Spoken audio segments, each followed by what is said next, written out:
title for the stream information. Okay. So since I'm going to go ahead and start this Twitch stream, so people can join us there too. Cool. That's fun. So Justin, you are running for a very interesting office that we haven't actually had anybody come to represent yet on our podcast. It's called the county clerk position in Rensselaer County in New York State. Is that correct? That's correct, yes. What are some cities or other municipalities that are within that jurisdiction or that area? So the county seat for Rensselaer County is Troy, New York. We're closest to Albany, New York, which is the capital of New York State, to give people some kind of geographical location. Where if you look at a map of New York State, you go about halfway up and go towards the right-hand side of the state, and that's where you'll find us in that general area. So we're about 2.5, 3 hours north of New York City, and about the same distance to the Canadian border heading in towards Montreal. So that gives everybody some kind of idea of where we are and where we're located. We're halfway between the halfway point for a number of different international engagements that people usually go through in this area. But we're on the side of the river that has far less traffic. So that's interesting. So Shale is actually in New York State and fairly close to you, but not in the same county. No, we not in the same county. I'm in Orange. Yeah. Do you know, Shale, what a county clerk does, and do you know who is the county clerk in your district? Not really. I really don't.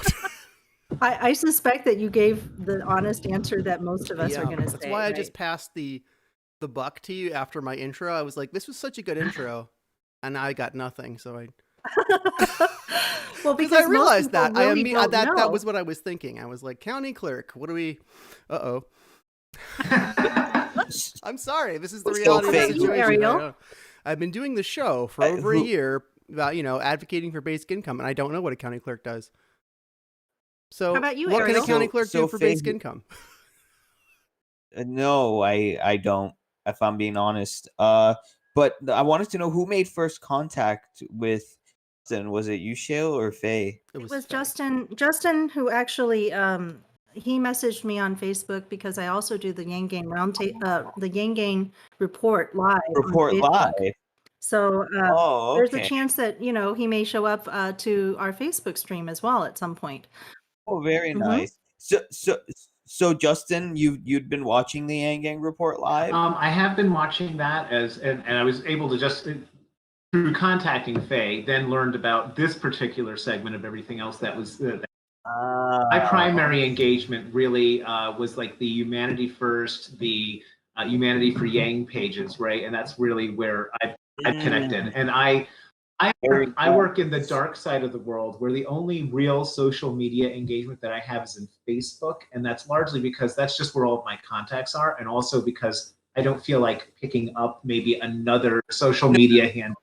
But I'm glad, Justin, that it seems that we are getting the momentum.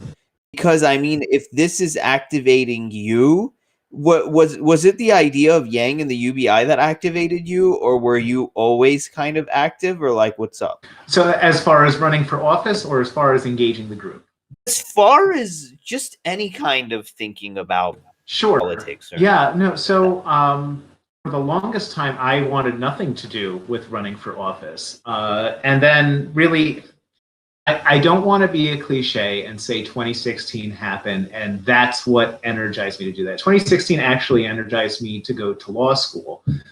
It was really what was happening, I think, during the presidential primaries in 2020, so the 2019 to 2020 cycle, as well as what's happened since then. That's really pushed this to a point where I feel like, one, I want to run for office, and then two, becoming far more engaged. I've been very engaged since mid to late 2019 with both Andrew Yang's campaign, as well as campaigns, I should say, as well as with a number of other efforts that were going on in that same time period within social media and otherwise. That's music to my ears that you were most engaged because of what Yang was doing. And here's the thing that I want to know. when Yang dropped out, how would you say you kind of felt after that? I felt, you see, I think it was a reality. I think it was a reality. That's the sad thing about this. I think it's great that he ran. I think he had a great opportunity. I honestly think that he would have not been served to have been a cabinet level appointee, as great as that would have been. I don't even know that VP would have been great. And it's something where, looking at it, I think the way he's positioning himself now, starting with the Humanity First movement first, and then going back into politics and kind of giving a little bit of space, I think it's not a terrible trajectory. In politics, you cannot get involved, expect to win, be completely disappointed by a loss, and never pick it up again. And that's something that I myself have had to prepare for. Okay, this is important because that right there is what I want to hit on, because after he dropped, is that I'm so glad that you stayed engaged and you didn't, because I mean, when you think about it, these ideas are more prevalent than they ever were, and so what that he dropped out. We can be, and this is why I love that you're running for something, we can be our own leaders. The ideas don't die with his presidential dropout, and they can grow and grow, and nothing can stop them. We just got to keep our eyes on the prize. But what even let's say tomorrow Yang went to Mars and he had no way of communicating with the people on Earth and something went wrong, the ideas are still here. We're humans. We can think. We can do for ourselves. We can be our own leaders. So that's what I'm trying to get at. Yeah, I think it requires a real commitment. You're not running for an office. You're not even necessarily running for serve. You're running because you have principles, you have beliefs that are there. You feel that this is the way forward, and it's something too where, and we can get into this, one of the hardest decisions to make for anybody that's going to run for office, there are two decisions, right? Number one, deciding to run at all for anything. It can be completely exhausting. It can become a full-time job in and of itself. There is no guarantee of success. There is no guarantee that you won't be attacked for different things that you're just like, that makes zero sense. Why would you even, and it's just, it feels like it's just a series of, Paul Rudd comedy films in some of the things that have happened, and I'll have a story about a sketch that was done locally for one response to something that features It's Always Sunny in Philadelphia. But it's always sunny, or it's always funny? It's Always Sunny in Philadelphia. Right, yeah. I'll send you the link to it as well. But one of my campaign mates in this particular county. But there's also the ability, the need to select the office that you're going to run for and match it up against your actual qualifications. And I'm not going to say that that's something that maybe Yang got wrong or Yang got right. Like, I think Yang made the best decision for himself in all of these things that he's done thus far. I think the issue becomes is that you actually need to be able to put the needs of others beyond whatever it is that's your particular set of aspirations. And that's an important part too, and we can dig more into that. But those are the two big things: deciding to run for the right office, even if it's not going to be successful.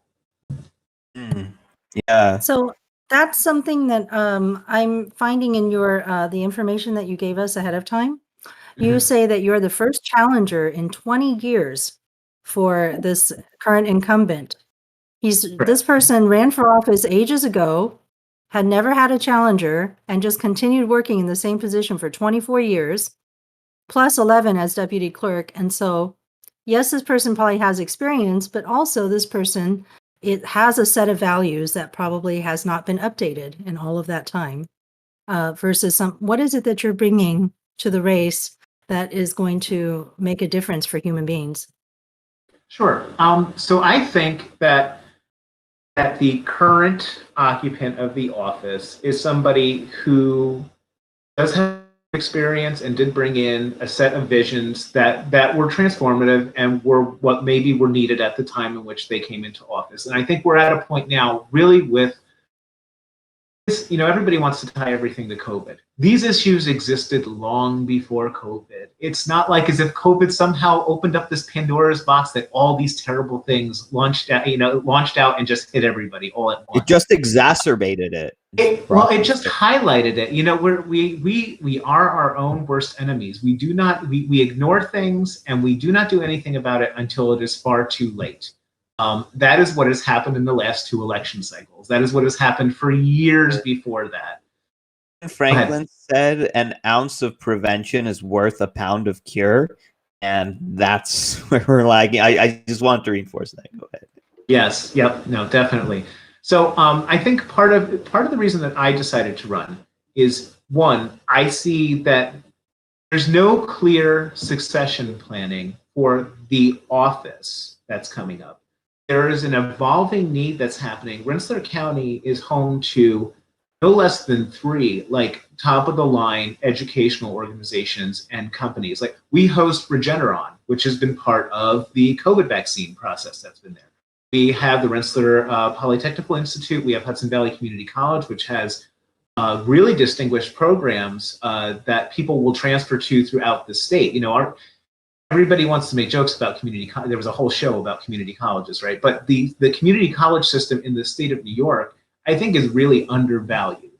Yes, they may only have 1 to 3 programs, right, that are really, really good. And if you're going to go, these are the programs that you're necessarily going to go to. But that doesn't discount every other program that they have.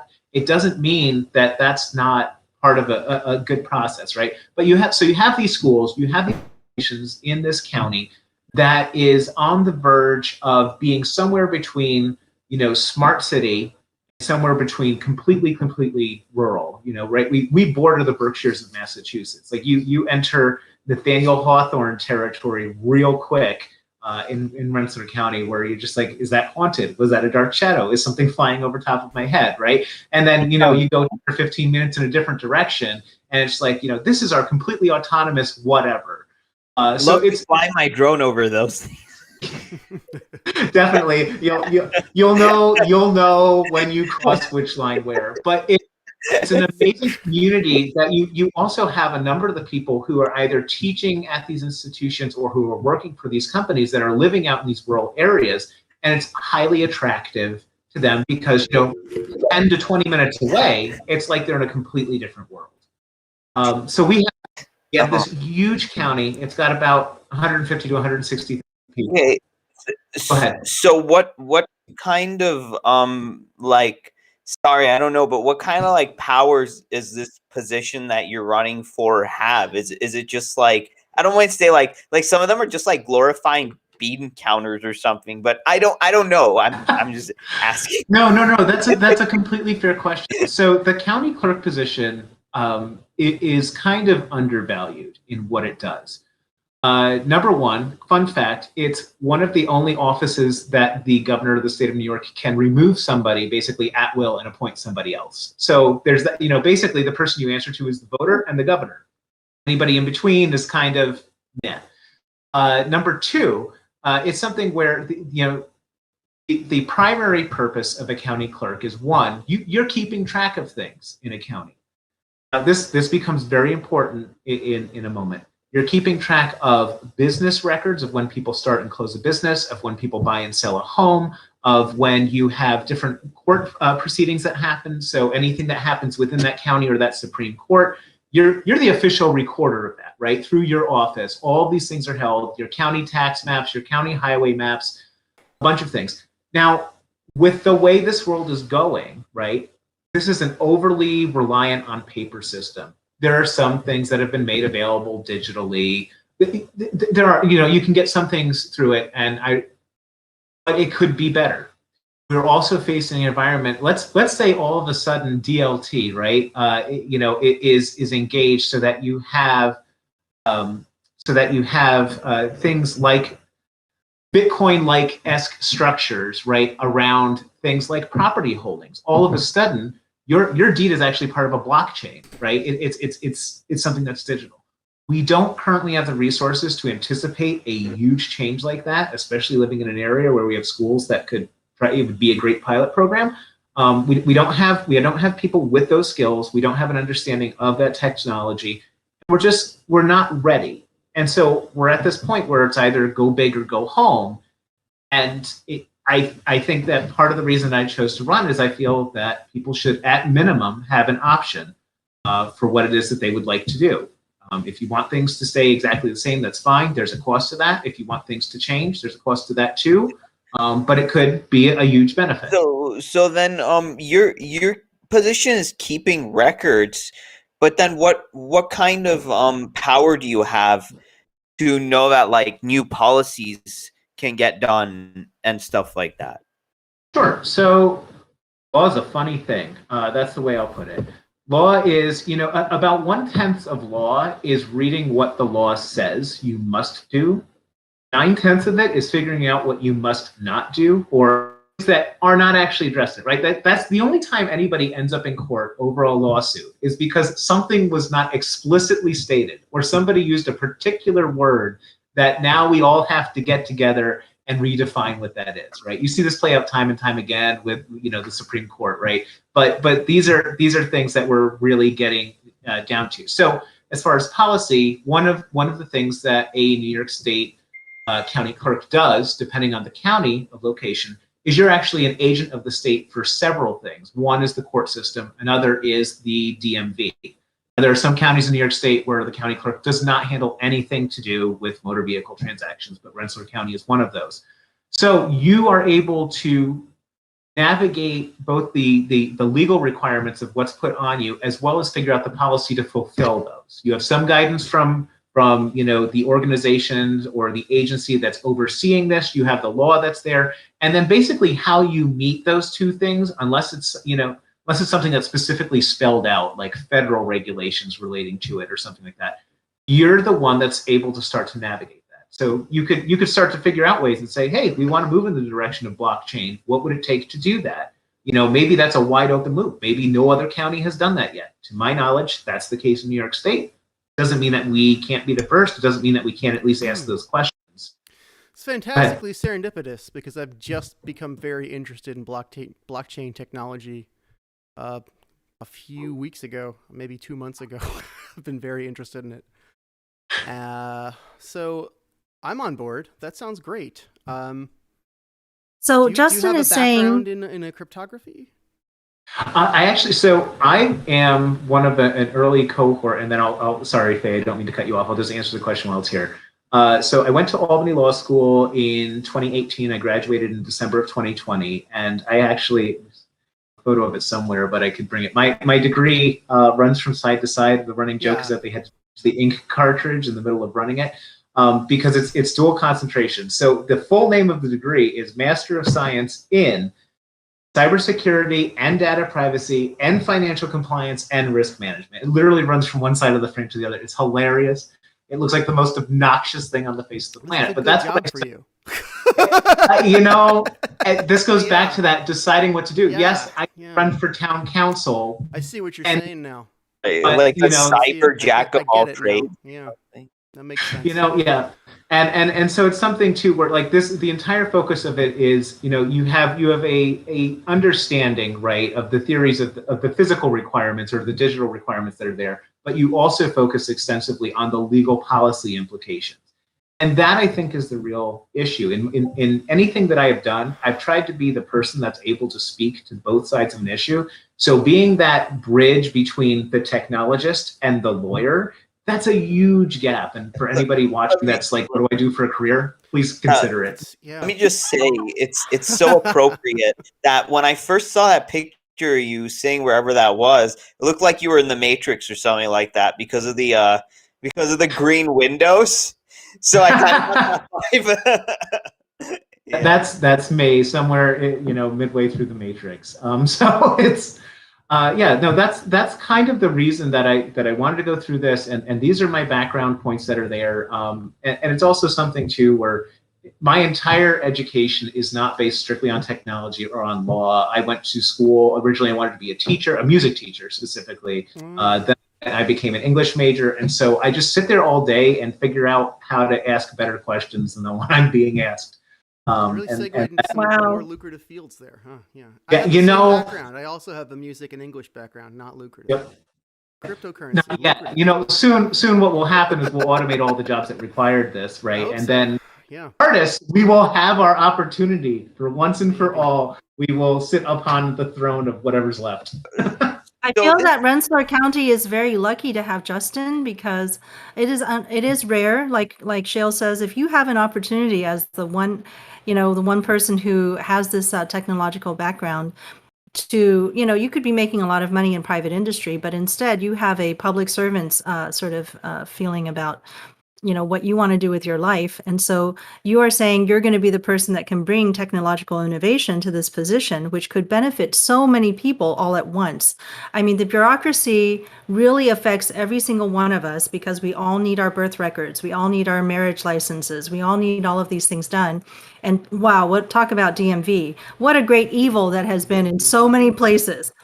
But I would like to point out that I currently work for the New York State Department of Motor Vehicles, but I am not here as an employee or agent thereof. There's my disclaimer. Very good. Okay, and I can say whatever I want, so I'm going to just go ahead and say, if you could save every single person even 2 minutes, how many minutes is that? If you could save every single person an hour standing in line somewhere, that is a huge benefit. And that is the greatest good that you can accomplish in your life, is saving massive numbers of people a small amount of time, or even a large amount of time.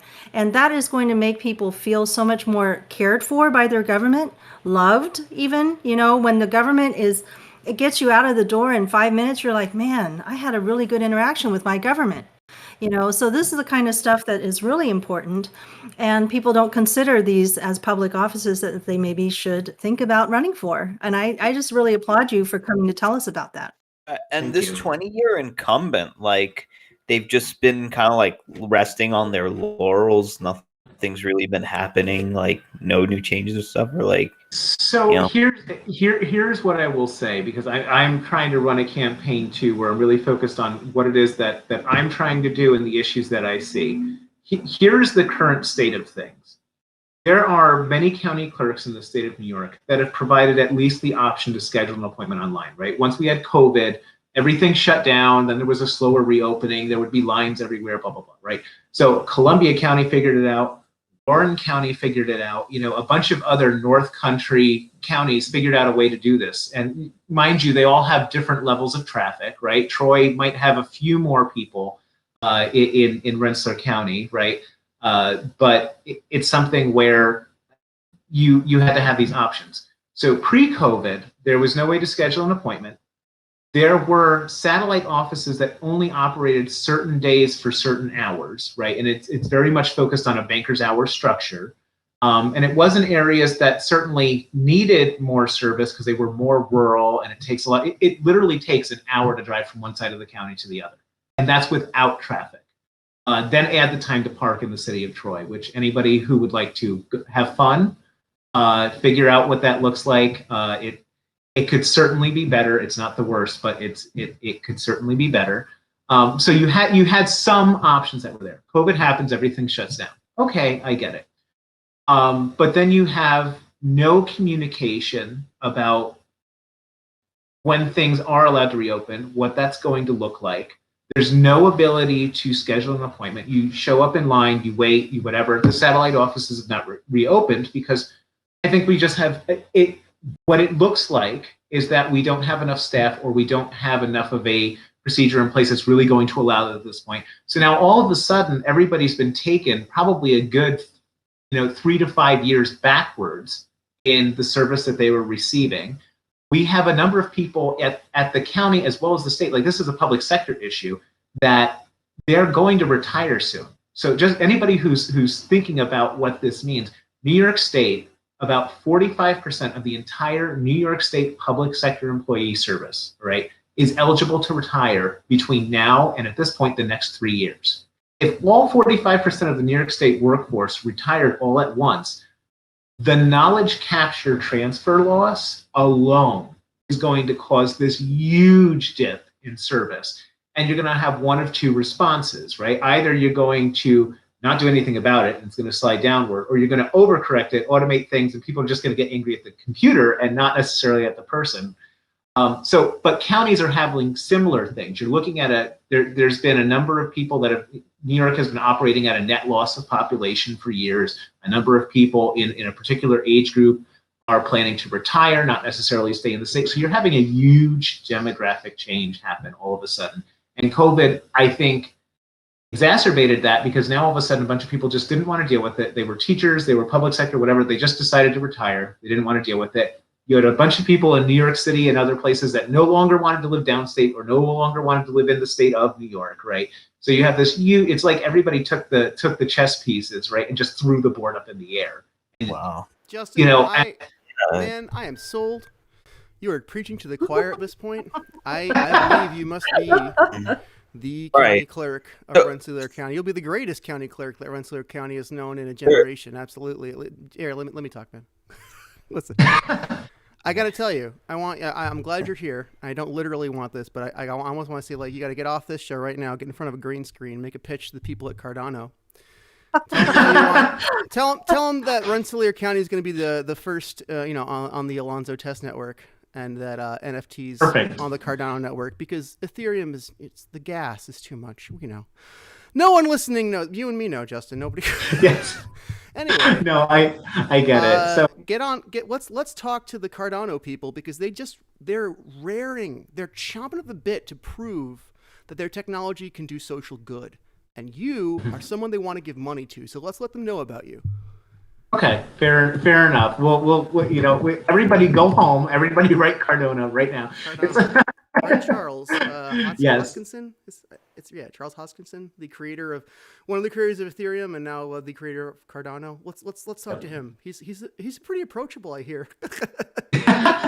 Yeah, well, it would be a great opportunity in this area to do something along those lines. And like one of the priorities that I see too is that the county clerk has never been part of a strategic plan. Like, how many people, if your county, your state, whatever, talks about its strategic planning, the first thing it says, we're going to get the county clerks involved. It's just like, those are the paper pushers, right? They just, they keep track of things and do whatever. It's just like, yeah, but no, there's a real way that you could do this, in a way that's going to actually improve life. So some of I'll give this very brief, and then you can choose what thing you want to dig into. One is how long it takes to create a business and get up and running, and support of that new business.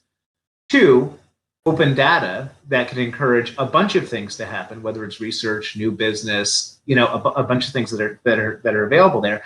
And then also partnerships with educational organizations, because what is the one thing that everybody walking out of a college doesn't have and needs? A job. Nobody has it. Okay, in order to get the job, they don't have experience, right? Like that's right. One of the biggest issues, right? You want somebody that is willing to take pittance, but has 30 years experience, and then nobody ever finds the ideal candidate because they're unrealistic. Right? Yeah. So having local government, whether it's a town, whether it's a county, being part of that solution in a way that provides that opportunity, like these are strategic plans. How are you going to keep the demographic that is aged 18 to 30 in this county when they graduate? Because that's the story of America, right? Over the last 50 years, people went to a school either in their town and then graduated and never came back, or they left their town, they went to a school, they graduated, and then they went somewhere else completely. And everybody wonders why nobody sticks around.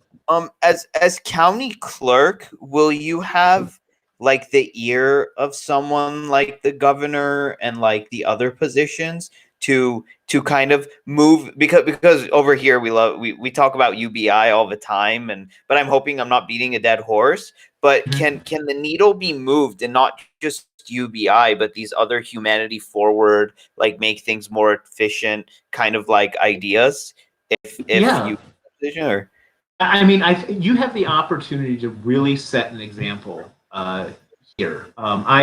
So we'll use the starting a business example, all right? Just to give you a highlight. Out on my website, which I had dropped in the chat, there's a stewardship investigation that I went through. I've used FOIL, the Freedom of Information law, to really start to pick away at where these issues, where these gaps are, right? I mentioned it could take you an hour to get from one side of the county to the other. The current process, if you're starting a business, one of the first things that you need to do is get a DBA, doing business as. It's how you get your name. So if Shale decides that Shale is going to open up his own bookstore or he's going to be printing his own books, right? And he wants to operate under the name of Shale's Awesome Books, right? The way in which he makes sure that he's the only one operating under that name is to file this DBA paper, right? Now, the current process, if you go to the Rensselaer County website, is it says, yeah, DBAs are super easy. You fill out this form, which the form is a photocopy of a paper form. It's a PDF of a photocopy. You can look at that, but the way it tells you to do it is to not necessarily fill it out, but come down to our office. We'll look in our computer to see if the name is available, right? And then if it is, you pay your $25, you have your name. Yeah. So the current process requires somebody to drive an hour, find parking, wait, see if the name's available. If it's not, either make a terrible decision and pick it out, or drive home and really do more market research before you do that. Unwinnable situation. Either way, you've lost $25 and 2 hours, which if you're a small business owner, assume that your time is about $100 an hour. That's what you're losing every time you do something like this. I'm reminded of the Hitchhiker's Guide to the Galaxy, which Fate brought up a little while ago, yes. Where the main character, yes. He's having his house destroyed by the county, and he comes out to protest this, and the county people are like, look, the plans have been on display at the city hall. If you didn't go look, that's on you. And he's like, yes. They were.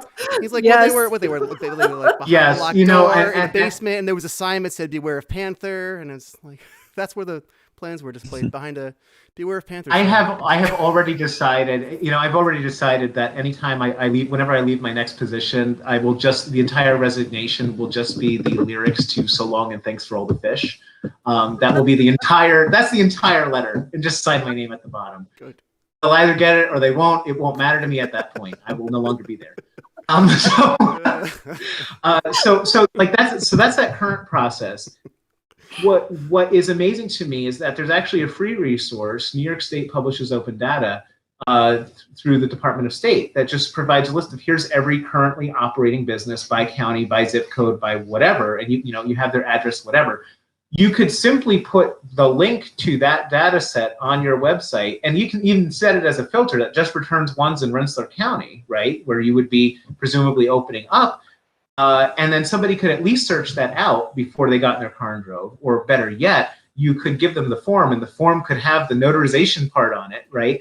And you could have it notarized and just mail it in with your check for $25. And then you never had to leave home at all to do it.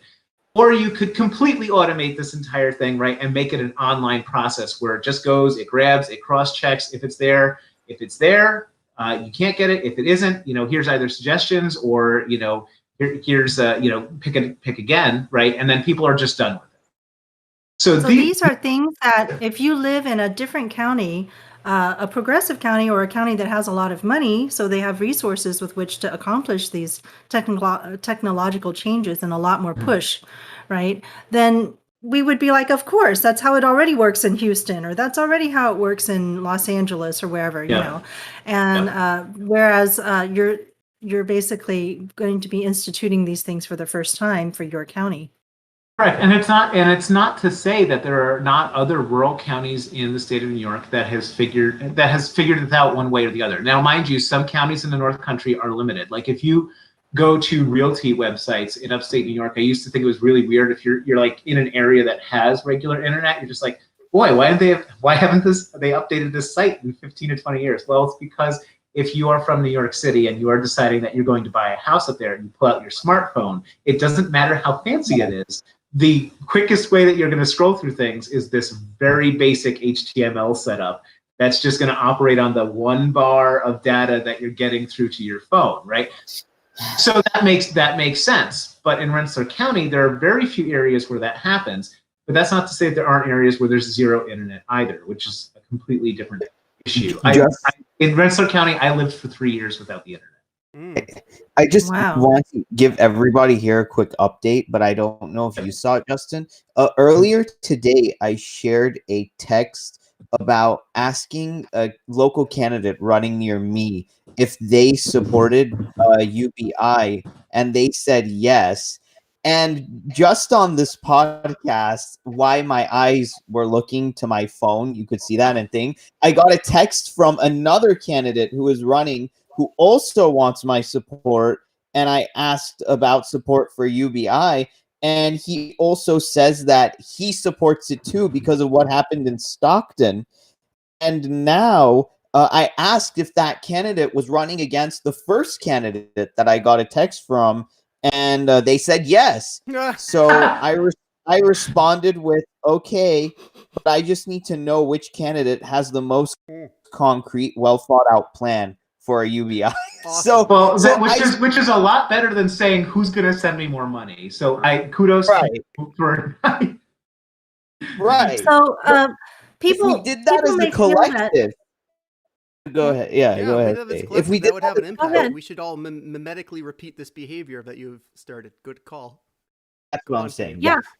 Just keep asking. Yeah, keep asking your everybody who's running and everybody who's already an incumbent. How are you, getting my policy done? Yeah. Because you work for us, right? You're working for us. When they ask so earn our vote. When they ask for that's the thing we forgot.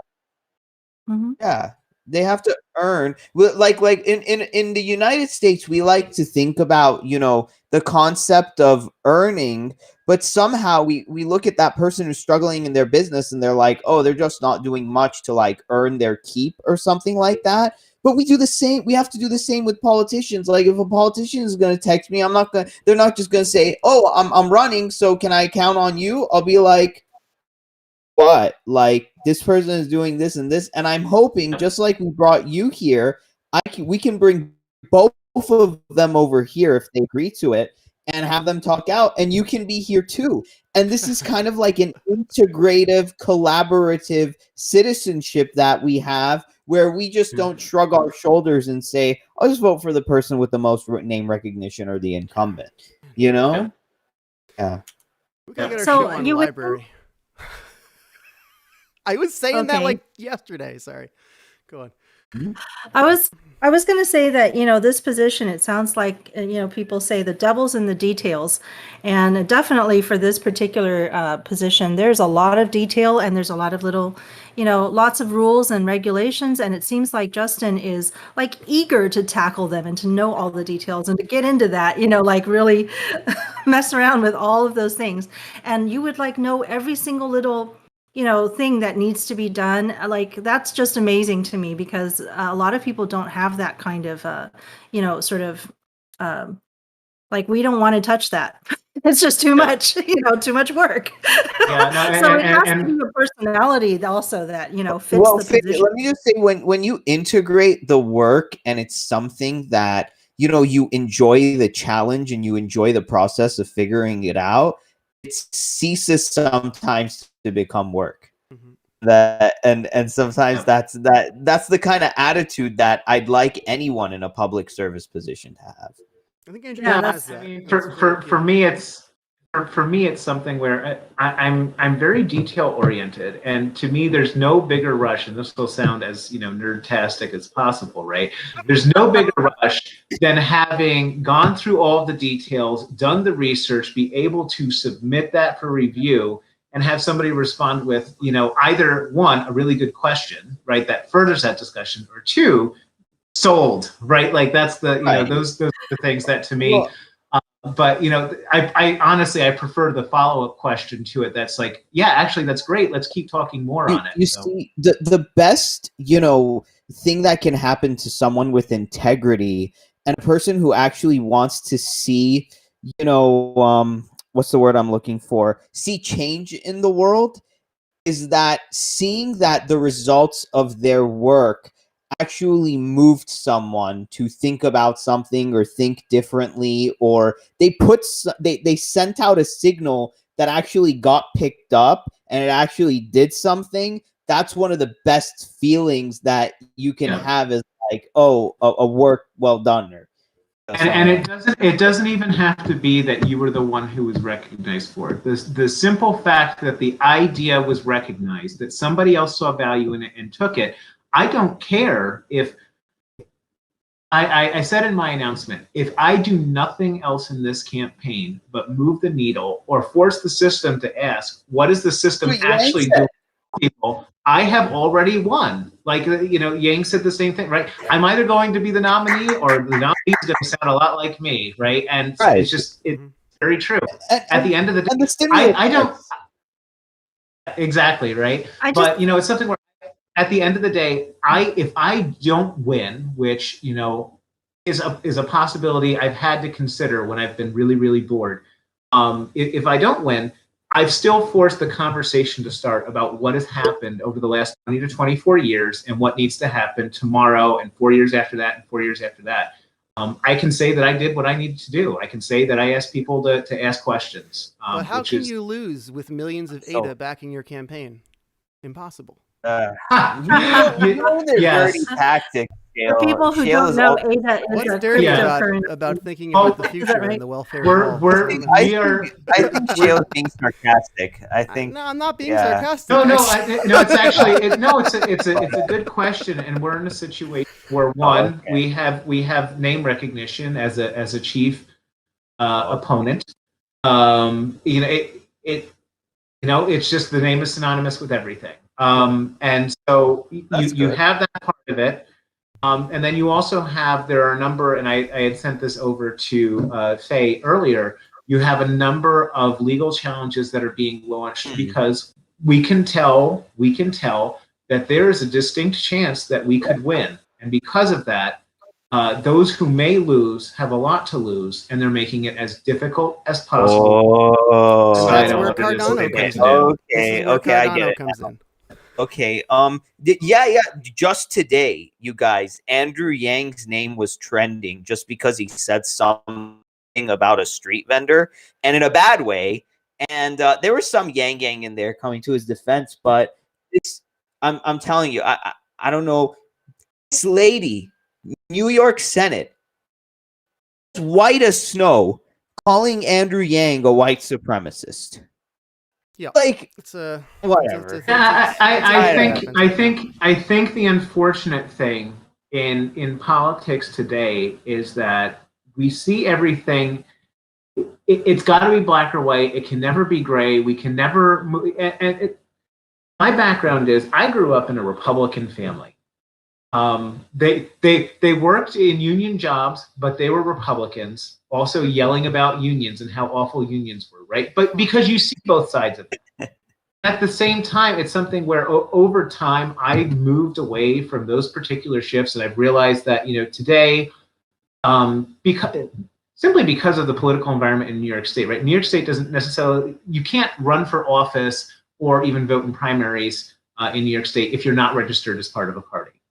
And that became much more complicated in the last year, and that's part of that lawsuit, where now there are only 4 parties that are recognized, 4 major parties that are recognized on the New York State ballot. You're either Republican, Conservative, Democrat, or Working Families Party. Everything, Green Party, everything like that is just off of the ballot.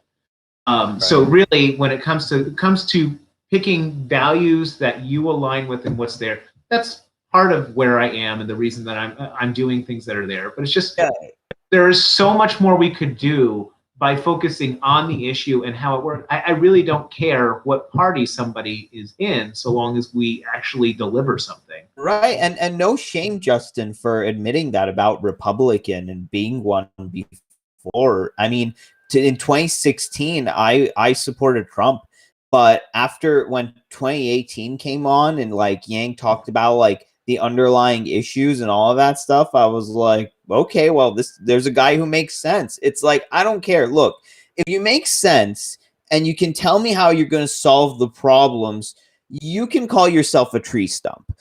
The labels don't matter to me.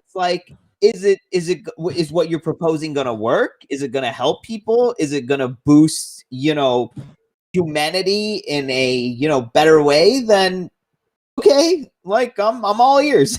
Yeah, exactly. Although I do like the sound of the stump party, because then you would just give an us speech, right? You would Us.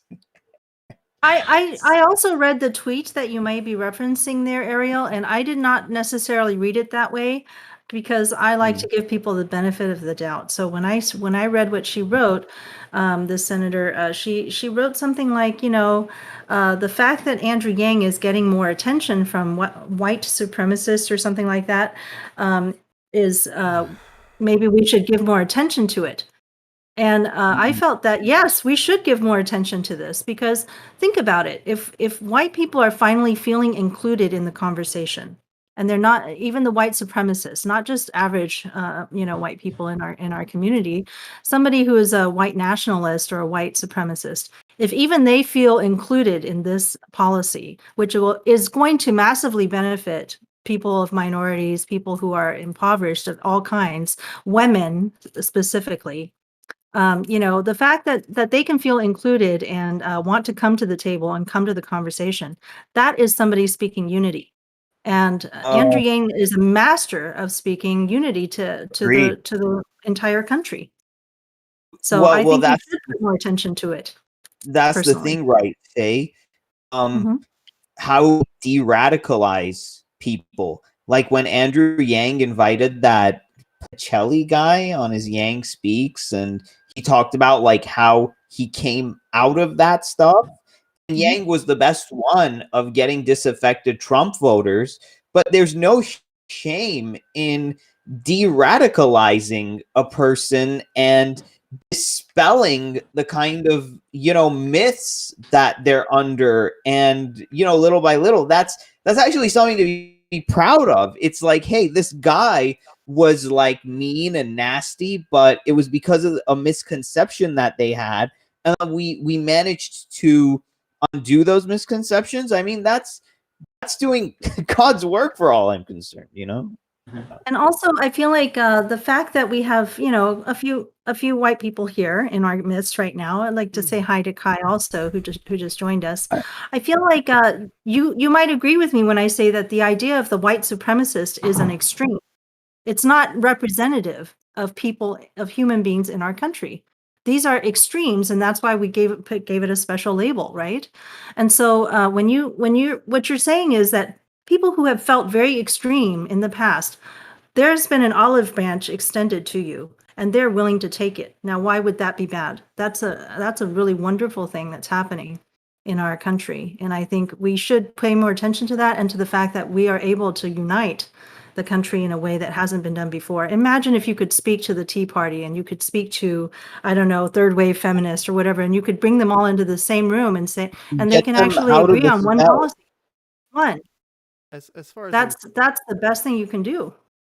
I really get the sense that there are a lot of bad faith attacks on Andrew Yang happening from the establishment, from people who they probably don't really know what they're saying. They're just parroting someone who's parroting someone. But somewhere when the message was conceived, it was strategically conceived of to preserve the status quo, the Democrats that Andrew Yang is running against. So that's where all this bad faith accusation of anything they can think of against Andrew Yang is coming from. It's the legacy media, it's the Democratic machine, it's the duopoly, it's the Democratic corporate majority.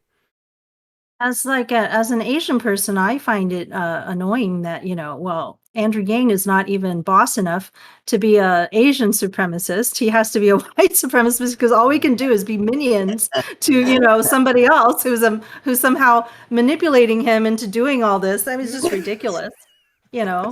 He's representing the majority. He's trying to let people understand that he does know how you feel. And he does have empathy circuits that he exercises on a daily basis. Yeah. And then, they come up with he's somehow a puppet. Yeah, his attachment to the Jewish community in New York. Like, what white supremacist goes to like a synagogue to say hi to the rabbi? Right. It's so stupid. It's just out.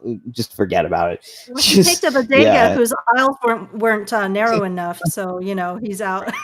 There's always some little problem. The white supremacists with Manischewitz wine helping the Jews for Passover, like, and he's Asian too. Never. Like that's just so never funny seen it. to Been me. to a number of Passover Seders. All Never right. seen that. Anyway, let's get back to You just haven't Justin. lived, We've really- Shale. You just have to broaden your circles. Maybe. I'll head on down to Head on up to Rensselaer County. Rensselaer. I was gonna say, but I mean, I don't want to actually imply that that's happening there. It's not. Anyway. Back to the clerkship. Okay, so I was actually thinking, a lot of people may, after our discussion so far, may feel that this position isn't a particularly political position and that it shouldn't be one, that it's really just more, sort of, engineering. It's almost engineering, which would be right in your wheelhouse. But it does become somewhat political because you can make something easier or harder. And by making something just a little bit harder, like voting, for example, it could just make it impossible for some people. And by making something a little easier, all of a sudden you open up doors for a lot more people. So making it easier to own a business or easier to have or to get married or whatever it is, changes things in a way that is way more like, I don't know, like what do you call it? Pervasive. It's like a pervasive change. Yeah. Go ahead. And you're unborifying the bureaucracy. Maybe that should be like a tagline or something. Unverified. Yeah. It's as somebody who currently works in the public sector, right? Like, I've also seen, you can see where the bureaucracy comes in and where the policy comes in and where the law, you know what I mean? And you have to realize that by the time that somebody that you're interacting with in whatever public sector environment that you as a private citizen or you as a business owner are trying to do, whatever it is that the other person is making do on the other line came through generations of really bad legislation for really inane reasons that either hasn't been revisited or was designed to do, if anybody ever really wants to see why this country has such a hard time at making things easy, you just go look at the Paperwork Reduction Act, right? You have to have the open comment period about how this will either save time or not save time and impact. But there's paperwork. Good or bad, Justin? What was that? Paperwork Reduction Act. Do you think it's a negative? So, I don't know much about it. So the current process of it, right? In order to reduce, let's say you were going to take one question away, all right, off of any form that you do, right? In order to do that, you have to go through an entire review process that begets a lot of other forums, a lot of other paperwork, a lot of documentation, a lot of open comment, blah, blah, blah, just to get that done. By the time it's done, if you in the middle of that process realize you should actually take these things off or you should put this thing on, it's too late. The bus has left this. You have to start from square one. It's weird. It's not a collaborative process throughout anything there. Yeah, because you mentioned that, and that's funny because I think I was like signing up to get my Part 107 drone thingy, and I saw an electronic form that said because of the Paperwork Reduction Act, and then you mentioned that. So so it creates more bureaucracy. So it's a red herring. Like, what's up? I don't know. Go into that. So legislation is generally well-intentioned. And that is what I will say. Now, again, the devils are in the details. You get to things change. There are agreements that are made, right? And you also, part of the issue, right? And part of the reason that we need more candidates with vision, with experience, like having experience matters. I'm not going to say that you shouldn't run for something because you have zero experience in it, but it would be really helpful if you could have that experience. So having people that are career politicians that have a skill set that they're not necessarily actually in the position to work on these things together creates these issues where you have this poor legislation. So part of the reason that I've decided that at least at this stage in my life, I don't want to run for anything that's related to legislature, right? Or somebody who's going to be handling that, is because my skill set is being able to help people navigate how to make it from A to B in as less painful a way as possible, right? That's where I come in. is the legislation's already done. Like and this is really something that sticks for the county clerk. You are handed the legislation. You do not get to go out and say, I don't like it. I don't want to do it. We're not going to do it. Your job is to take it and say, okay, here's what it looks like from A to B. And here's how we're going to get the people that live here that use these services there as painlessly as possible. And then you move on about your day. That is what you just said something I have to stop you for just a minute. You said you don't get to say you don't want to do it, but you just linked me an article at some point where something like that exactly happened as having to do with gun permitting.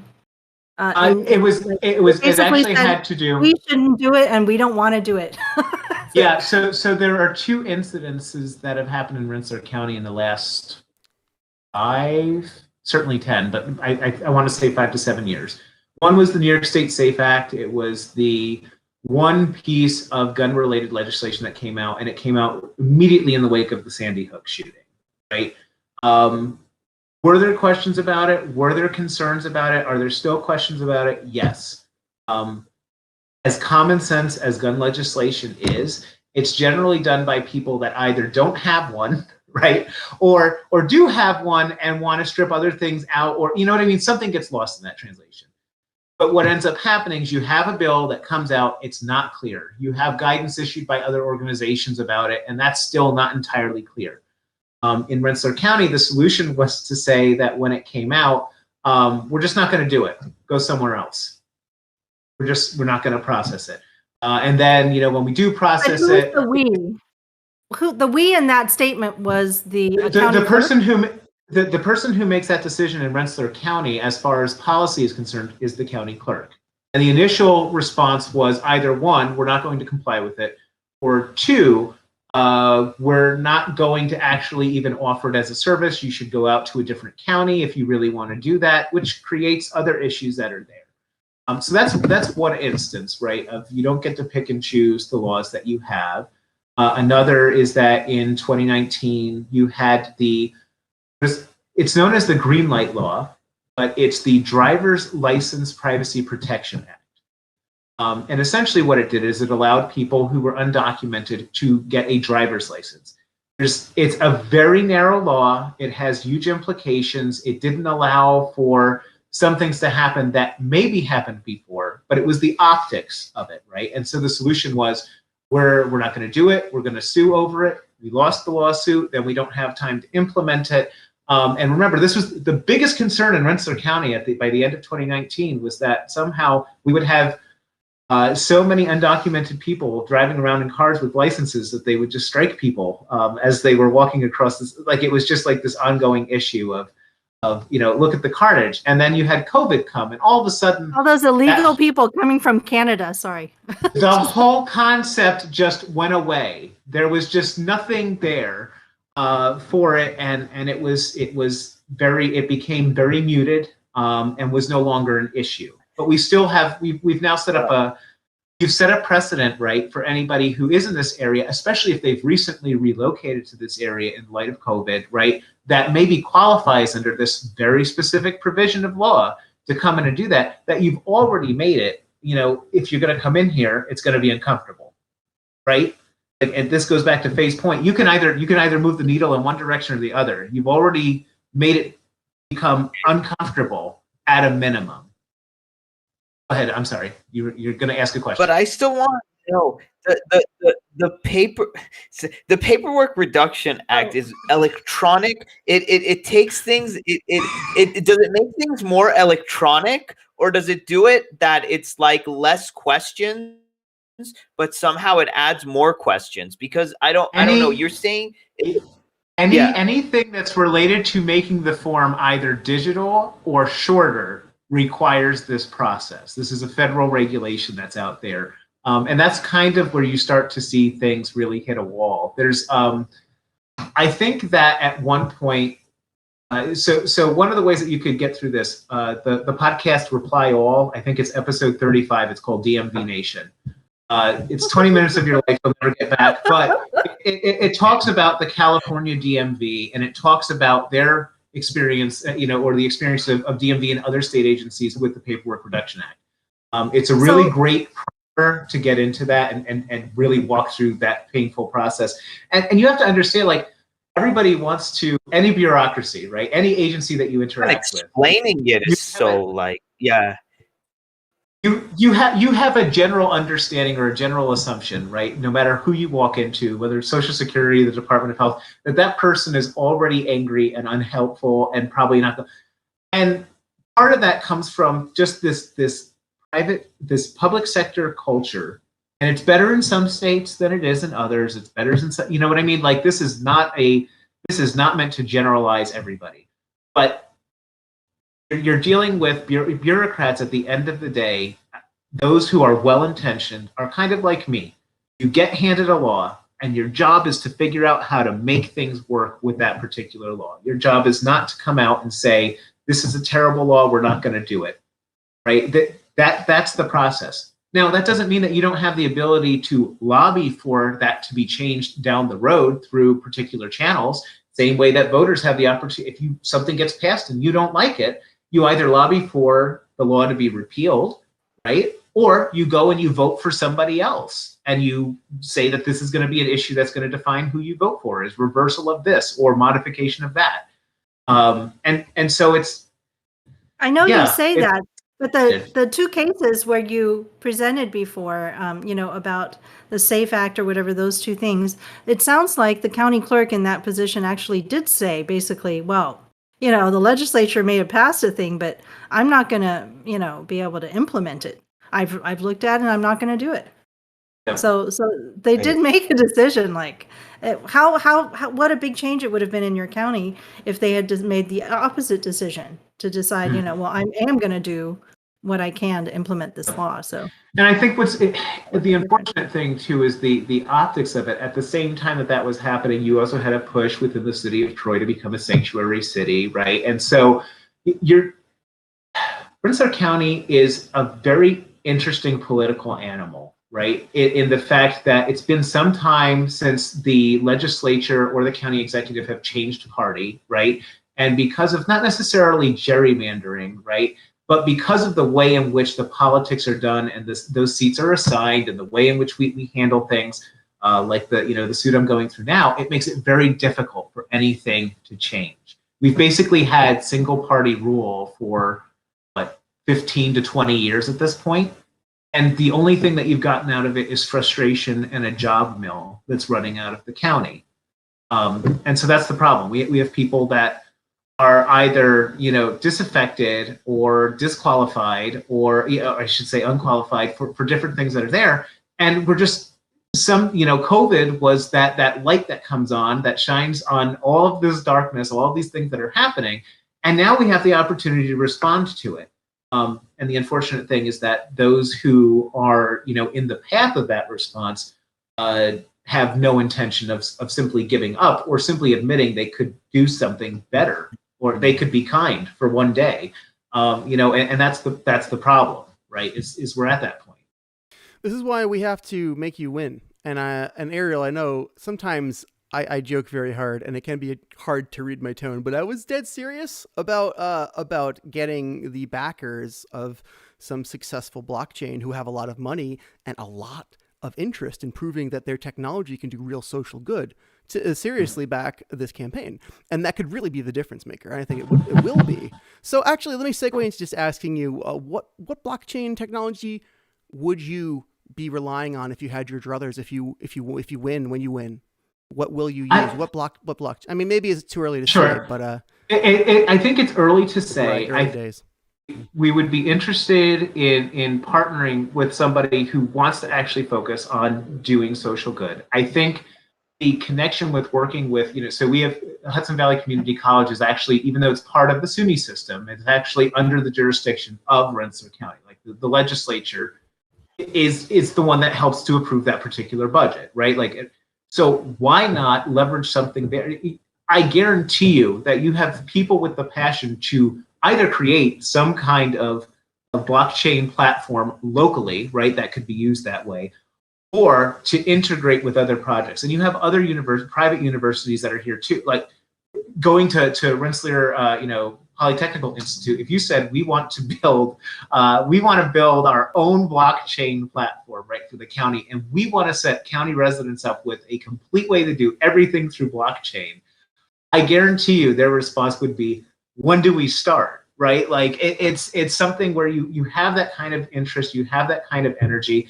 You also, East Greenbush in Rensselaer County, New York, also hosts the Center for Internet Security, which is an international organization that provides all the benchmarks that go.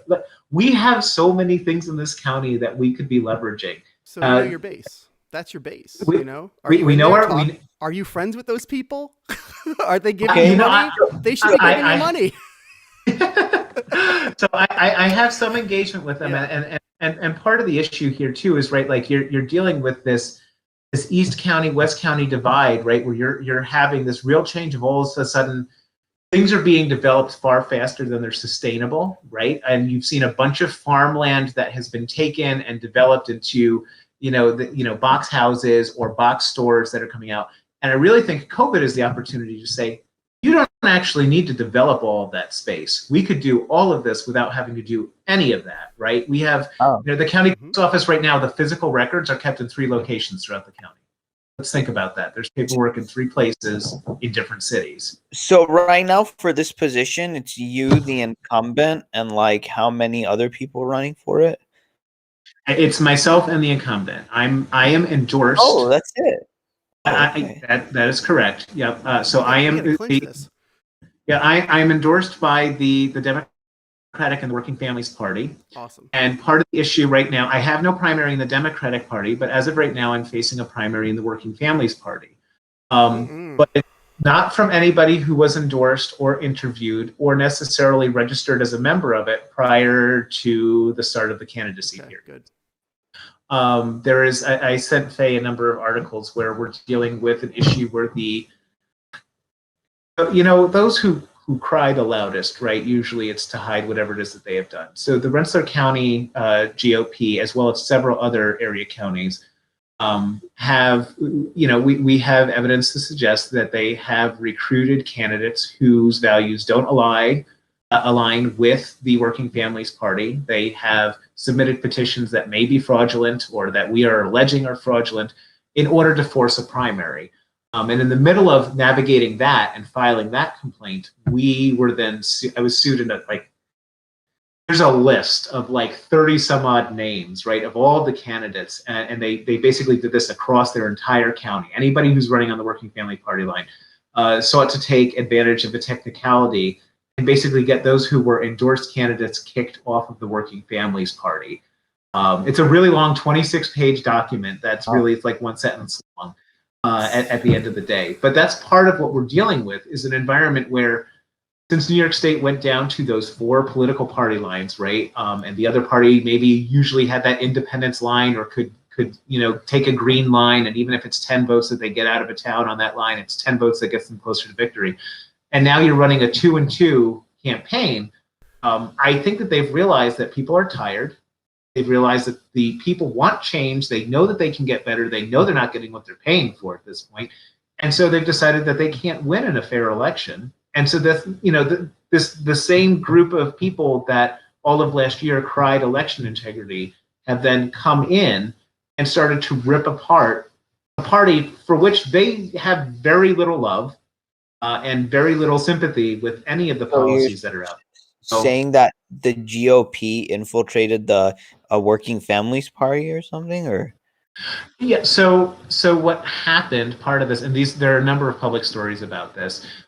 You'll notice that the registration of Working Family Party members prior to January 1st of 2021 was about 1,000 people, which is about right for a county of 150,000 to 160,000. That's about right in New York State.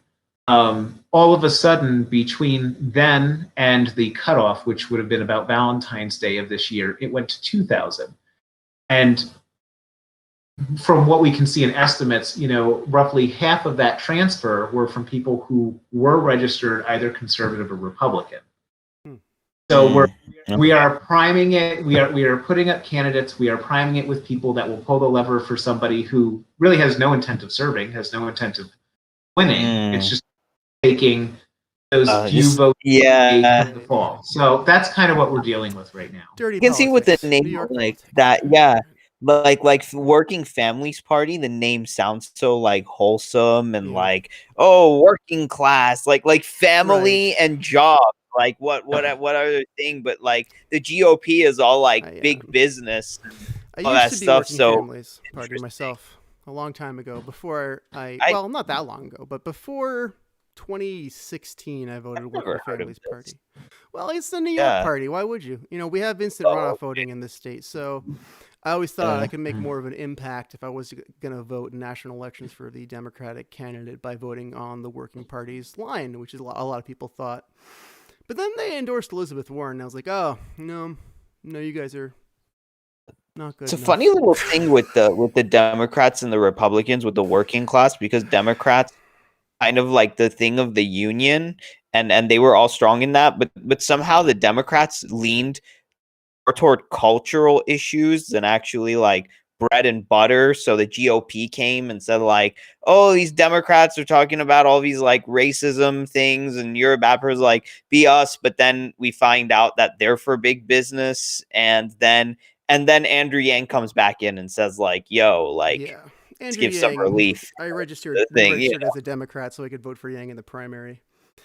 Got it. Well, so there's four parties recognized in New York State, and the Working Families Party is one of them, and you're receiving attacks from the GOP, which is really weird. Like, shouldn't it be the Working Party themselves that complain about their own primaries? Like, and part of it, like I said, so part one was to introduce candidates that had never been interviewed, never endorsed by the party, right? So it's not even like the party had a chance to say whether or not they felt this person actually stood up for any of these values, right? Like that's just the way it goes. And then part two is that on this technicality, which so under an executive order in New York State last year, parties were so not to get too technical. There's this thing called the Wilson-Pakula Act, and it allows basically somebody who's not a member of a party to receive the endorsement of another party, right? It's known kind of as fusion voting for some areas.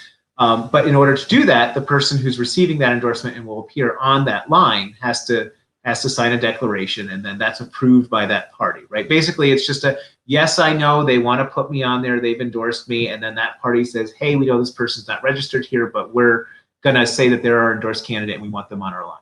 Fusion. So that's what it's called. Not instant runoff voting. That's what we have. So we have Democrat, Republican, Working Families, and what, independents? Conservative.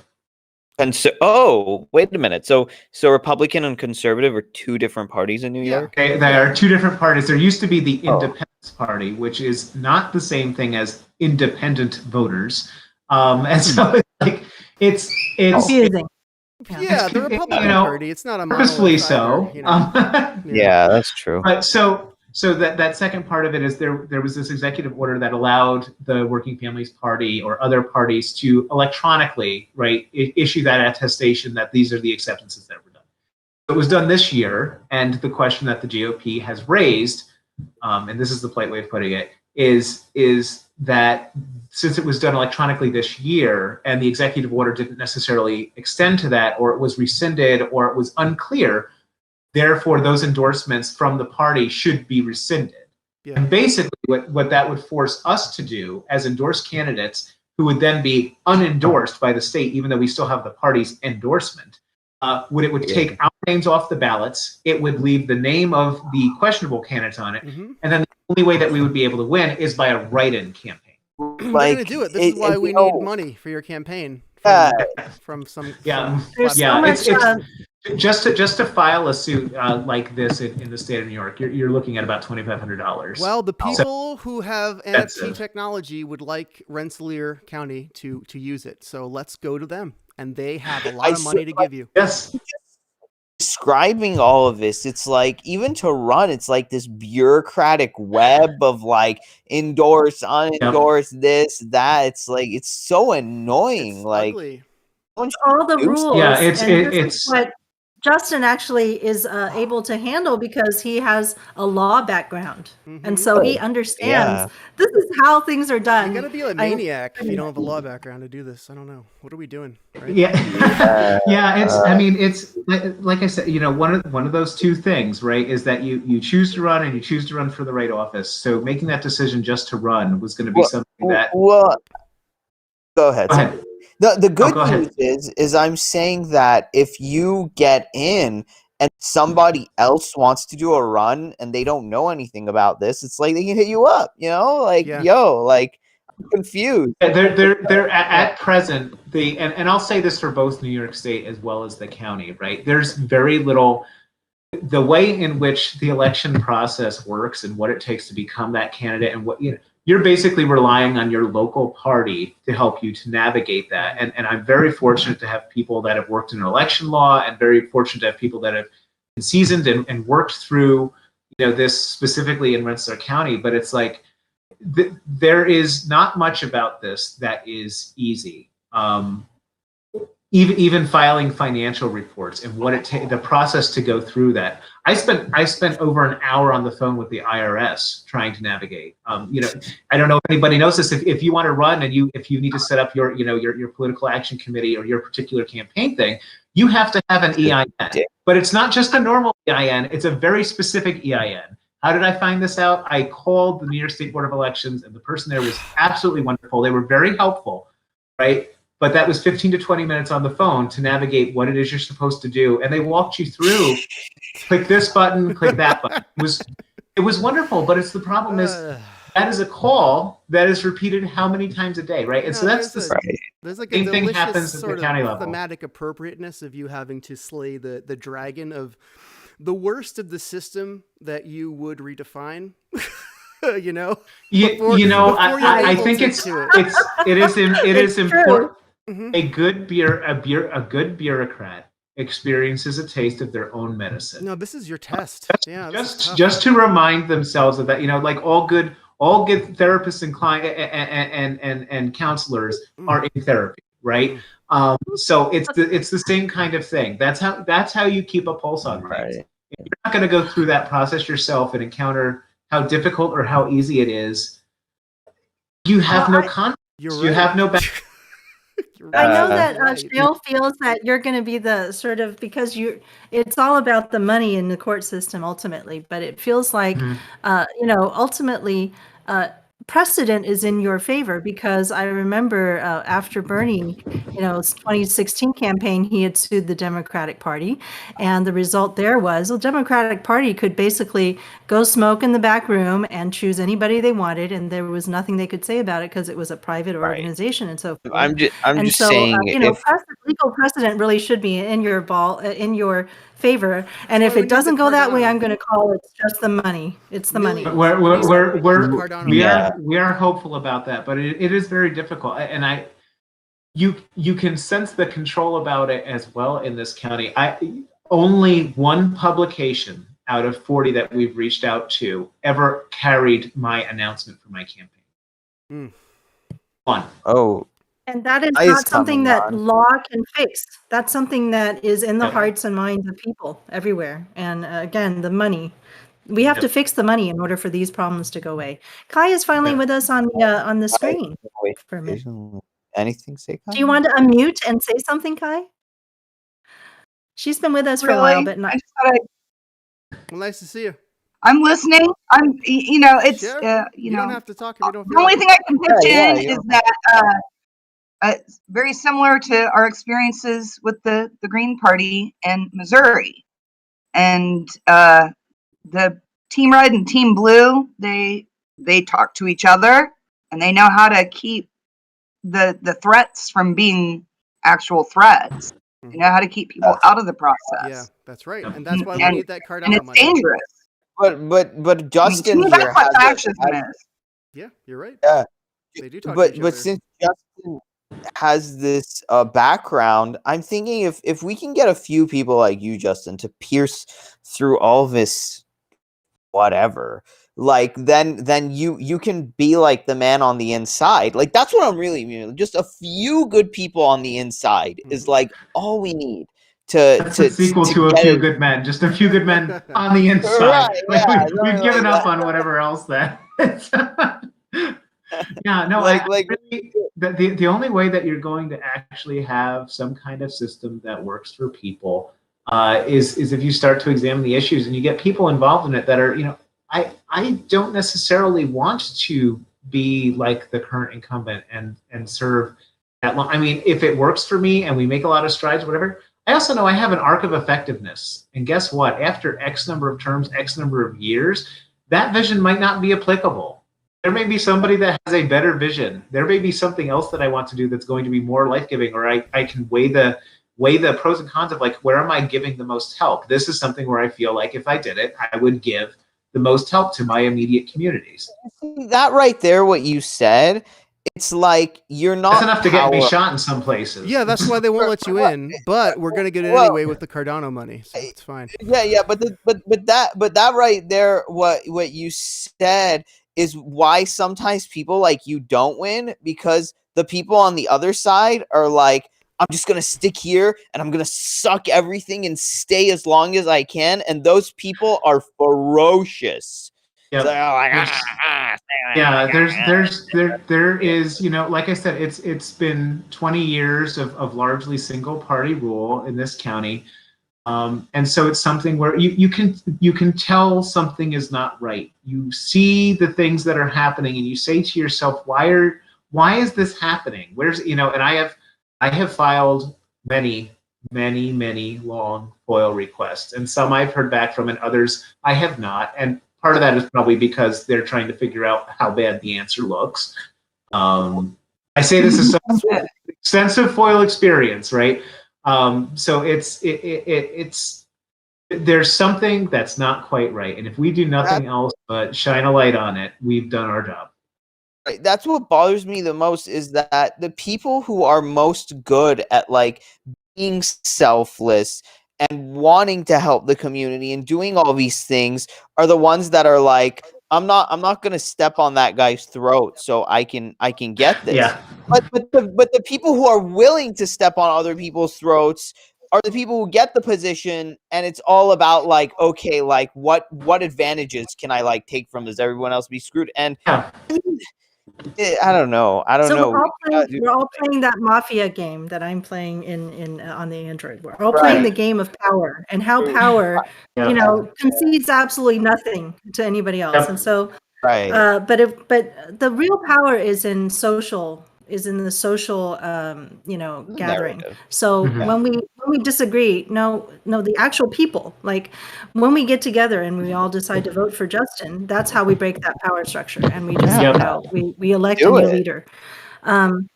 So Justin, I actually wanted to go back and talk a little bit about who you are as a person again.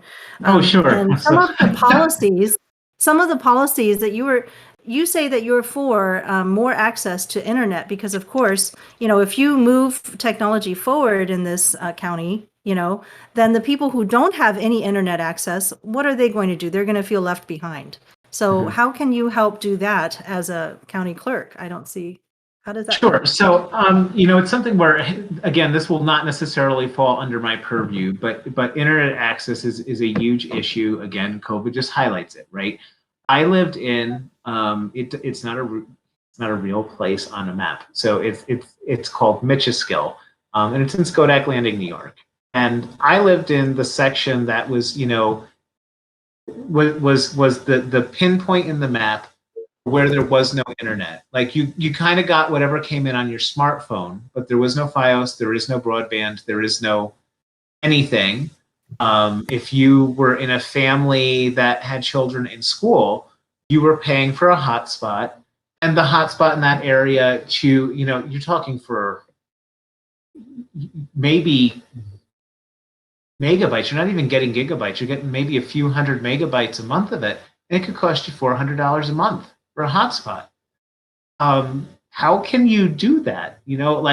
Our options at numerous times were to drive 10 or 15 minutes away to either to one of our other jobs or to the library or whatever, to be able to do basic things, right? So I completely get it. But our neighbors that were anywhere from 100 feet to, a quarter mile, half mile down the road had that access. It created this form of this digital disparity. Correct, right, and it's something where that there were children across in the house across the street where, so you have COVID come, you have all these shutdowns, and the school goes online, which I get it. It completely makes sense. It doesn't work for everybody, but that's what, in the wake of we don't know what's going on, that was the solution. And you sent home all the Chromebooks. Well, you had, within weeks, you had these new policies sent out by the school that said this Chromebook, is only to be used for schoolwork, blah, blah, blah. Because all of a sudden, these families had access to internet that they were not paying for, that could run at a higher rate of speed than what they needed. And maybe their parents were also forced to work from home. And now all of a sudden they're using the school computer and sharing it with, the kid to do, this is just a huge issue. So I completely get that if you put everything into blockchain, if you put everything online, someone will be excluded. And this is part of that counter argument too with requiring voter ID across this country, right? Like you could implement it, but if you did it, you'd have to provide it, right? Like there's a bunch of issues that happen, and it goes across race and age lines and stuff like that. I think the goal in the strategic plan should be to make things as accessible as possible. The county could decide on its own that it's going to create, the city of Albany right now is investigating a plan to basically create its own internet service that would be citywide.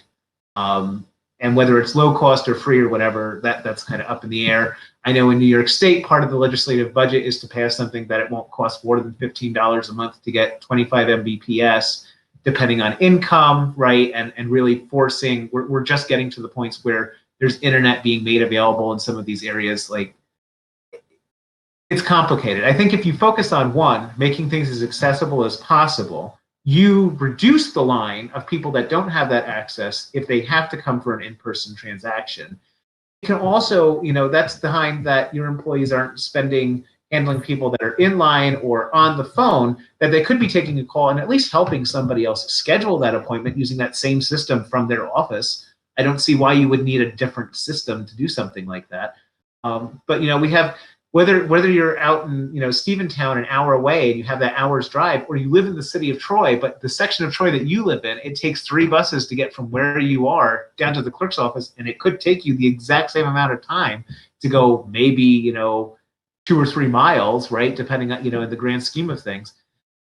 I think if you focus on making them accessible and you become transparent about the way in which these services are being used, through publications of open data, the thing about the business, starting a business, right? Like part of my questions in the FOIL request were, how many businesses opened in the last 4 years? How many closed? How long, what was the average length, blah, blah, blah, blah. And the response to this, and this is on my website, was, we don't know. We don't keep track of it. So nobody's watching. We're in an environment where nobody's watching anything, nothing's accessible, and we don't have a strategic plan because we just don't know what we're looking for. And whatever strategic plan we're citing, like, COVID threw it out the door. There's no point in even having anything that is pre-February of 2020 at this point. Needs to just be kind of thrown out and start over because everything has changed. I have a few things that I wonder if you might do. So for one, the first thing is, other than just coming up with all the ideas yourself, perhaps you could institute a policy where you regularly poll the residents of the county to find out how are things working for them. Have you thought about? You mean like simply? Just ask people. Yes. A QR code as people leave the office. How was your visit today? Yeah. No. Why not? Why can't you do that? Why can't you provide it as a link on the website? Why can't you provide? No, we don't care. Currently, we don't care. There are no questions. Maybe once in a while we see a letter about how great things are, and that's wonderful. But that's one experience. So feedback. You would actually try to get feedback. That would be, I think, the first. I love feedback. I at a minimum, it tells me where the issue is, or it tells me what not to spend my. If all the feedback that comes back is about something I've never thought about, clearly whatever I was thinking about probably isn't that important. Or everybody's so busy dealing with this one thing they're complaining about that they they can't even conceptualize the other option that is out there, right? Right now we have people that are so upset that they can't get an appointment, or that they're standing in line, or that nothing is clear, right? Like, that's the big issue. Nothing is clear. There is no guidance. That's the pain point. Nobody knows anything. The last update for the clerk's website was November of 2019. Nothing's happened apparently between now and then. It has one banner went up, and it's it's on the first page of it, and it says, here's our offices and our satellite offices and when they're open. And then underneath that it says, by the way, they're all closed. Like, that's because of COVID. So it's like, what is the point? The second thing, well, these are the things that I wish for whenever I'm dealing with a bureaucracy. I don't know, because I don't live there, but I don't have to experience the exact conditions there. But every time I deal with any bureaucratic situation, first, I wish they would ask me anything. Just ask me, right? Second of all, I want to know, what about you communicating to me? Like in our town, when something's going on, I get nothing. There's no system for which to just get the news out. How would you be able to improve on that? Sure. Well, what's really sad is that Rensselaer County, shortly before, I want to say a year, maybe two, before COVID, had actually started a Rensselaer County app that would provide, you could sign up, you could get alerts from different things that are happening. Has it been engaged regularly? Not really. It's almost like as if COVID came, and then they all decided, well, we're too busy trying to scramble and figure out what to do. We're not going to use any of the easy ways to communicate with people about anything. Right now, all of the updates that are happening for the county are happening through Facebook Live. Well, how many people in the county don't have internet access? How many people don't use Facebook? You've alienated a huge swath in a mixed rural-urban county. And it leads to frustration. People are angry at everybody, regardless of political party, because they don't know what is going on. And it's confusing. And I get that you can be an elected official and be confused too, but at least coming up with some kind of game plan and making sure that it's a message that's consistently communicated, that makes a huge difference to the lives of everybody that lives in your particular municipality. I live in a super rural. I live in a very rural area, and also, so I am also in the area where there's a lot of things that don't work. There's like one phone system that works, and all the Obama phones aren't on that system, and then there's one, there's a lot of people who don't have internet, and they have to continue trying to, get services sometimes, and they just can't get on the internet except maybe on their phone. Or they don't have enough money to have an actual computer, or there's so many issues. I'm imagining that you have some of those issues in your mind also. And so I like what you're saying about how if you do move towards technology, that it would just, remove the burden of some of this off of the system so that you could serve the others better with the existing infrastructure. But also, is there some way that you could maybe create more, like how they've been getting rid of post offices? Maybe you could create more points of service so that you could reach more people, faster. Yeah, well, I mean, like I said, there used to be these satellite offices that were open basically in the other town hall. I think it was 3, maybe 4 town halls in the county, right? Certain days, certain hours. And that kind of works, but it doesn't necessarily get at the root cause of the issue. It doesn't provide people there. There was maybe one day a week where there were evening hours, but you had to come all the way to try to do that. There's a number of transactions that you shouldn't have to walk in the door for. They can either be done by mail with a buck slip. They could be done by Dropbox with a buck slip. They could be done, use Microsoft Teams for what it's worth, right? You could simply add the attachments of whatever it is that you have for a number of these transactions that are there in a way that it's just more manageable. This is a huge county. If it takes an hour to get from one side to the other, and you have this satellite offices, right? Let's say you're working it's a civil service environment where that person, their time counts from the minute that they get in the car and they drive out to wherever the location is, right, that they're going to arrive at. If they're working 8 to 4, and it takes them an hour to get to that location where it's available, that means that location can only be open from 9 to 3, because they have to take 3 to 4 to drive all the way back home to Troy, right? So you're not actually providing the exact same service.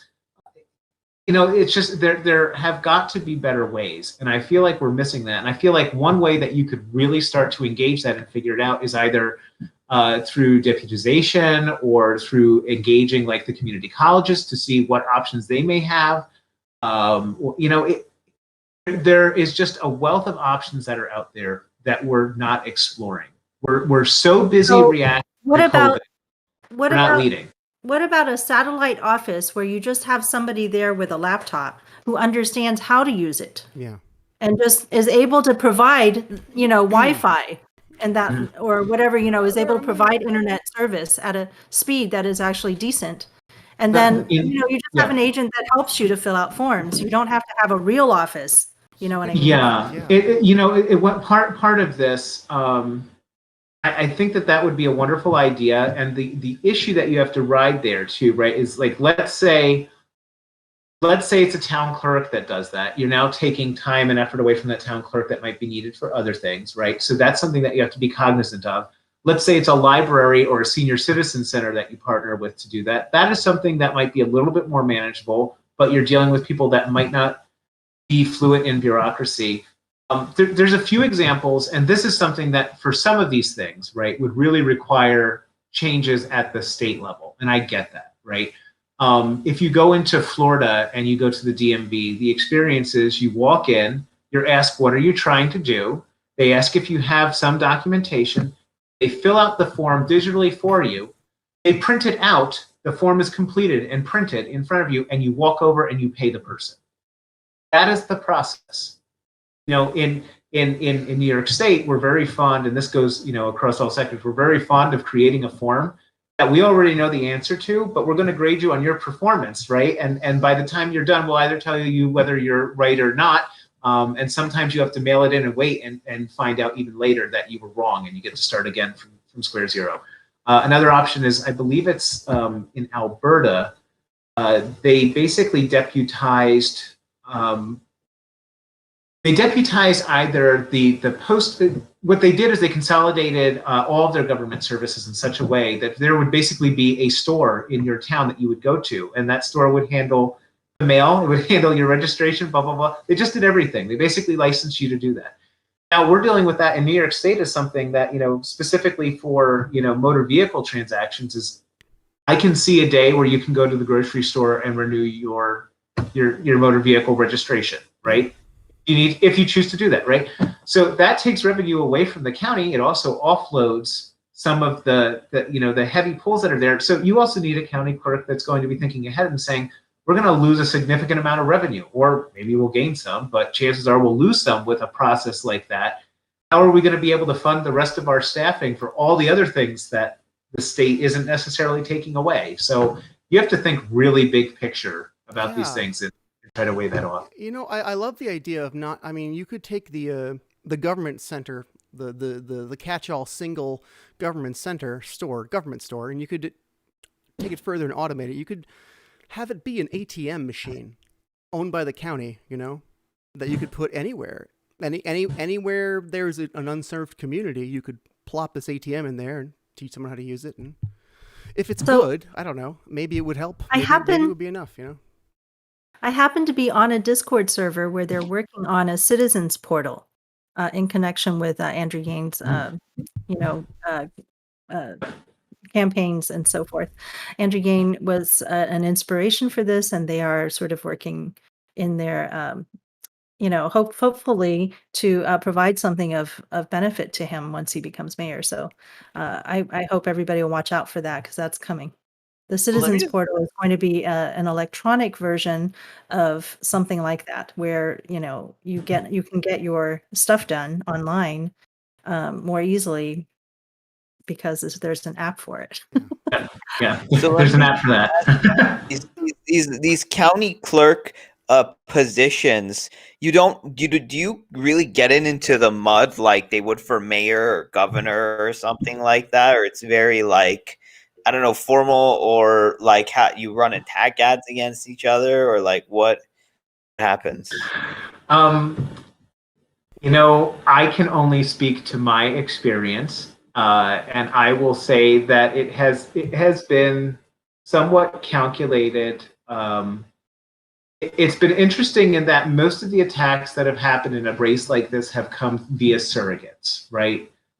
Nobody wants, it's like if you were running for judge too, not that I've seen many attack ads on judges, you know, maybe we should see more, but it's it's something where you want to focus on the issues, right? And the problem is that for the person who I'm challenging, if I run on the issues and I focus on the issues and I force these discussions, it's not helpful to their campaign because it's something where there's been a service drop, there has been lack of communication, there's lack of transparency, right? It adds up really, really quickly. So the only response that happens now is being attacked via surrogates. You know, I saw something that came out over this weekend where the opponent is basically trying to go after my current employer, right? And so it's something where like there's nothing there. I had a very interesting comment made by somebody else that has an axe to grind, and they commented on my appearance in some things that were there. Apparently, I'm a shaggy Frankenstein. That was my. No. My wife was upset that she didn't come up with the nickname. But it's you know, it's really interesting to see these environments and see what happens. And it's just at the end of the day, yeah, okay, it's a political race, but it's for county clerk, and I think that I just want to make things better. It's not like I'm coming in and I'm saying. It's not like I'm coming in with an overtly political agenda other than we can do this better. We could make this something that's more sustainable. We could do something in such a way that it's actually going to put this. And again, if my ideas are all taken and implemented between now and election day, then I guess, you know, I won really at the end of the day. And I think it's sad that it took somebody running for the first time in 2 decades to force that kind of a change. It shouldn't require that. Happening in those 20 years. I want to change that devils in the details to angels are going to be in your details. No, but of course that's not going to work as a political, slogan, but still in my mind, that's going to be how I'm going to be thinking about you. So I would love to actually close out our stream because we're getting to that point where we've come to the end of our scheduled time together. It was really lovely to have you here, and I hope to see you at the Yang Report Lives at some point. Just one last teeny tiny thing I just wanted to know, Justin,